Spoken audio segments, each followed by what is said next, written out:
හරි මේ වීඩියෝ එකෙන් කියන්නේ ඔයාලා දන්නවා වාඩියෙන් කියනවා IQ වලට දුර්වල ළමයිට IQ lesson series එක පැහැදිලි කිරීම කියන වීඩියෝ මාලාවක්. අනේ වීඩියෝ මාලාවේ 4 වෙනි වීඩියෝ එක මේක. මේ වීඩියෝ එක බලන්න කලින් ඔයාලා අපේ පළවෙනි වීඩියෝ මාලාව බලලා ඉන්න. පළවෙනි වීඩියෝ එක බලලා ඉන්න. මොකද මේ පාඩ ඒකෙදි මම කියලා දෙනවා ඔයාලට තෝරා ගැනීම සහ පිළිවෙලට සැකසීම කියන පාඩම. එහෙම නැත්නම් සංකරණ හා සංයෝජන කියන පාඩමේ මූලික කරුණු ටික කියලා දෙනවා. ඊට පස්සේ මේ පාඩමට අදාළ ළමයෙක් මගෙන් අහලා තිබ්බා මෙන්න මේ ප්‍රශ්නය. ඒ ප්‍රශ්නේ පැහැදිලි කරලා දෙන්න තමයි මම හදන්නේ. මේ ප්‍රශ්නේ මට මතක විදිහට 2016 හෝ 2017 නීති විද්‍යාල ප්‍රවේශයට තිබ්බ එක්සෑම් එකේ පාස් පේපර් එකේ ප්‍රශ්නයක් තමයි මේක. හරිද? ප්‍රශ්නේ මේකයි. ගාන දෙනවා මෙන්න මේ සංඛ්‍යාව. 54730 කියන සංඛ්‍යාව දෙනවා. දීලා අපිට කියනවා මෙන්න මේ සංඛ්‍යාවේ තියෙන සියලුම සංඛ්‍යා ටික භාවිතා කරන්නයි කියලා කියනවා.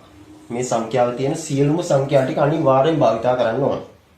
එහෙම භාවිතා කරලා සංඛ්‍යා හදන්න පුළුවන් වෙනස් සංඛ්‍යා හදන්න පුළුවන් ආකාර ගාන තමයි අහන්නේ. මේ හදන සංඛ්‍යාව 70000ට වඩා අඩු වෙන්නත් ඕනේ. ආය මේ හදන සංඛ්‍යාව මෙන්න මේ විදිහට 5 ගුණාකාර වෙන්නත් ඕනේ කියලා ප්‍රශ්නේ කියනවා. අපි දැන් දන්නවා අර පාඩම් බලපු කට්ටිය දන්නවා සංඛ්‍යාවක් සැකසීමක් කියලා කියන්නේ තෝරා ගැනීමක් නෙමෙයි පිළිවෙලට සැකසීමක් නේ. එතකොට අපි යොදා ගන්න සූත්‍රය මොකද්ද? NPR අංකණය. ඒකට NPR අංකණය වෙනුවට ඒ අවස්ථාවලදී යොදා ගන්න මම ලස්සන ක්‍රමයක් කියලා දුන්නා. මම මේකට ක්‍රමයට කිව්වේ හිස්තැන් පිරවීමේ ක්‍රමය කියලා තමයි කියලා දුන්නේ. හරිද? දැන් සංඛ්‍යා සැකසීමක් හින්දා මම මේකත් පැහැදිලි කරන්න යන්නේ අන්නේ හිස්තැන් පිරවීමේ ක්‍රමය. මම එඳ ගන්නවා මුලින්ම හිස්තැන් 5ක්. ඇයි මේ හිස්තැන් 5ක් එඳගත්තේ මම? ඇයි මම මෙන්න මේ ඉලක්කම් 5ම යොදා ගන්න එපේ? නේද? ඉලක්කම් සියලුම ඉලක්කම් යොදා ගන්න කියලා කියනවනේ. සියලුම ඉලක්කම් යොදා ගන්න ඕන කියන හැම ඉලක්කමක්ම යොදා ගන්න ඕන. එතකොට අනිවාර්යෙන් ඉලක්කම් 5ම මට යොදා ගන්න වෙනවා. ඉලක්කම් 5ම මේ එක ඉලක්කමක් දෙපාරක් මට යොදා ගන්න පුළුවන්ද මේ අවස්ථාවේදී? එක ඉලක්කමක් මට දෙපාරක් යොදා ගන්න පුළුවන්ද? බෑ. හේතුව මොකද්ද? හරි මම මෙතෙන්ට දානවා 5. මෙතෙන්ටත් දානවා 5. ඔහොම දානවා. දැන් මම මෙතෙන්ට දානවා 4යි 7යි 3යි. දැන් මම සියලුම ඉලක්කම් යොදාගෙනද? නෑ. බිඳුව මම යොදාගෙන නෑ. එතකොට සියලුම ඉලක්ක යොදාගෙන නෑ. එතකොට ඔයාලට තේරෙනවා මේ සංඛ්‍යා කවදාවත් එකම සංඛ්‍යාව දෙපාරක් හෝ ඊට වඩා යොදාගත්තොත් මේ මම හත් කරන්න යන වැඩේ කරන්න බෑ. මොකද සියලුම සංඛ්‍යා යොදාගන්නේ නෑ. එතකොට මේ හැම සංඛ්‍යාවක්ම එකවරක් විතරයි මට යොදා ගන්න වෙන්නේ කියන සංකල්පය ඔයාලට ඔළුවට එන්න ඕනේ. හරි අපි බලමු ගාන හදන්නේ කොහොමද කියලා. මේ බලන්න. මෙන්න මෙතෙන්ට මේ හිස්තැනට 5 දාන්න පුළුවන්ද? ප්‍රශ්නයක් නැහැ. 5 දැම්මට ප්‍රශ්නයක් නැහැ. හැදෙන සංඛ්‍යාව 70000ට වඩා අඩුයි. මෙතෙන්ට 4 දාන්න පුළුවන්ද? ප්‍රශ්නයක් නැහැ. හැදෙන සංඛ්‍යාව 70000ට වඩා අඩුයි.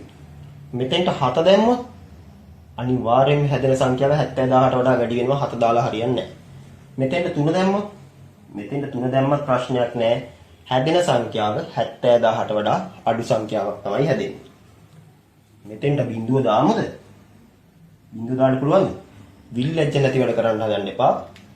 කවදාවත් අපි සංඛ්‍යා ලියන්නේ නැහැ මුලට බිඳුවක් දාලා. ඒ වගේ විල්ලැජ්ජ නැති වැඩ කරන්න හදන්න එපා මේ වගේ ප්‍රශ්න වලට. හරිද? බිඳුව මුලට දාලා සංඛ්‍යා ලියවීමේ සිද්ධාක් නැහැ. හරිද? හරි. ඒ හින්දා බිඳුව දාන්නත් බෑ. දැන් ඊළඟට අපි දැනගන්න ඕන මොකක්ද? ගානේ කියනවා මේ හදන සංඛ්‍යාව 5 ගුණාකාරයක් වෙන්න ඕන. 5 ගුණාකාරයක් වෙන්න නම් ඕනෑම සංඛ්‍යාවක 5 ගුණාකාරයක් වෙන්න නම් ඒ සංඛ්‍යාවේ අග ඉලක්කම එක්ක 5 වෙන්න ඕනේ එක්ක බිඳුව වෙන්න ඕනේ. මේක ඔයාලා දැනන් ඉන්න සිද්ධාන්තයක්. මේ මෙතෙන්ට මේ ස්ටෑන්ඩඩ් දෙන්න පුළුවන් එක්ක හැමතිස්සෙම එක්ක 5 හරි බිඳුව හරි අග ඉලක්කම. වෙන කිසිම සංඛ්‍යාවක් ඔය ස්ටෑන්ඩඩ් දෙන්න බෑ. මේ අවස්ථාවේ දැනටමත් 5 දාලා ඉවරයි. ඒ හින්දා අනිවාර්යෙන් මෙතෙන්ට දාන්න වෙන්නේ මට බිඳුව. මේ අවස්ථාවේදී ප්‍රශ්නයක් නැහැ. 5 දාගෙන යන්නත් පුළුවන් බිඳුව දාගෙන යන්නත් පුළුවන්. මේ අවස්ථාවේදී 5 දාගෙන යන්නත් පුළුවන් බිඳුව දාගෙන යන්නත් පුළුවන් කියලා ඔයාලට තේරෙනවා. දැන් ඉතුරු කීයද? මෙන්න මෙහෙම හිස්තැන් 3ක් මේ අවස්ථාවේ ඉතුරුයි. මෙතන හිස්තැන් 3යි. මෙතන හිස්තැන් 3යි. හරිද? ඔහොම හිස්තැන් ටික තියෙන්නේ. මේ හිස්තැන් මෙතන තියෙන 4 දාලා මෙතෙන්ට 5 දාලා හිස්තැන් 3යි 4 දාලා මෙතෙන්ට බිංදුව දාලා හිස් තැන් තුනයි. ඒක තමයි මෙහෙම දාලා තියෙන්නේ. මෙතනත් එහෙම තියෙන්නේ. දැන් පළවෙනි අවස්ථාව ගමුකෝ. පළවෙනි මෙතෙන්ට 5 දාලා මෙතෙන්ට බිංදුව දාලා හිස් තැන් 3ක් තියෙනවා. මං ගාව ඉලක්කම් කීයක් තියෙනවද? 3යි තියෙන්නේ. මේ 5යි බිංදුවයි මම දාලා ඉවරයි. ඉතුරු වෙලා තියෙන 4 7 3 කියන සංඛ්‍යා 3. එතකොට මෙතෙන්ට දාන්න පුළුවන් සංඛ්‍යා කීයක් තියෙනවද? එක්ක 4 දාන්න පුළුවන්, එක්ක 7 ගෙනල්ලා දාන්න පුළුවන්, එක්ක 3 ගෙනල්ලා දාන්න පුළුවන්. ආකාර 3යි රවුන්ඩ් කරනවා. හරිද? 4 7 3න් එකක් දානවා. මෙතෙන්ට යද්දි 4 7 3න් එකක් මෙතෙන්ට දාලා ඉවරයි. මං ගාව තියෙන්නේ මොකක් හරි සංඛ්‍යා දෙකයි. මෙතෙන්ට 4 දැම්ම නම් මං ගාව ඉතුරු 7යි 3යි. මෙතෙන්ට 7 දාලා ආව නම් මං ගාව ඉතුරු 4යි 3යි. මෙතෙන්ට 3 දාලා ආව නම් මං ගාව ඉතුරු 4යි 7යි. මෙතෙන්ට 4 දාලා ආව නම් මං ගාව ඉතුරු මෙතෙන්ට දාන්න 7යි 3යි. ආකාර දෙකයි තියෙන්නේ. ගුණ කරා මේ හිස්තැනට එද්දි මං ගාව තියෙන්නේ එක ඉලක්කමයි. මොකද මෙතෙන්ටත් ඉලක්කමක් දාලා මෙතෙන්ටත් ඉලක්කමක් දාලා එක ඉලක්කමයි තියෙන්නේ. එකයි තියෙන්නේ. හරිද? මේ අවස්ථාවෙත් එහෙම 4යි 5යි මං දැන් යූස් කරලා ඉවරයි. මං ගාව තියෙන 7 3 බිංදුව. මේ අවස්ථාවේ මේ තුනට 7 3 බිංදුව දාන්නේ කොහොමද? මෙතෙන්ට ආකාර 3යි, මෙතෙන්ට ආකාර 2යි, මෙතෙන්ට ආකාර 1යි. දැන් ඉතින් ඔය අනිත් ඒවාට ඔය විදිහට බල බල ඉන්න දෙයක් නැහැ. හැම එකෙම තේරෙන්න ඕනේ හැම තිස්සෙම ඉලක්කම් දෙකක් හැම අවස්ථාවම මම පුරවලා ඉවරයි. මෙතනයි මෙතනයි. මුල් එකයි මෙතන එකයි මම මේ පළවෙනි ඉලක්කමයි අවසාන ඉලක්කමයි පුරවලා ඉවරයි. මට තියෙන හිස්තැන් තුන තමයි හැම තිස්සෙම පුරවන්න තියෙන්නේ. ඒ මට තියෙන හිස්තැන් තුන පුරවන්න පුළුවන් ආකාර ගන්න හැම තිස්සෙම මේ විදිහට තමයි ඉන්නේ. ආකාර 6 ගන්න. මෙතෙන්ටත් 6යි. මෙතෙන්ටත් 6යි. මෙතෙන්ටත් 6යි. මෙතෙන්ටත් 6යි. ඔය ටික එකතු කරලා බලන්න 6යි 12යි 18යි 24යි 30යි. උත්තරේ 30ක් කියලා ඔයාලට ලස්සනට ගන්න පුළුවන් වෙයි.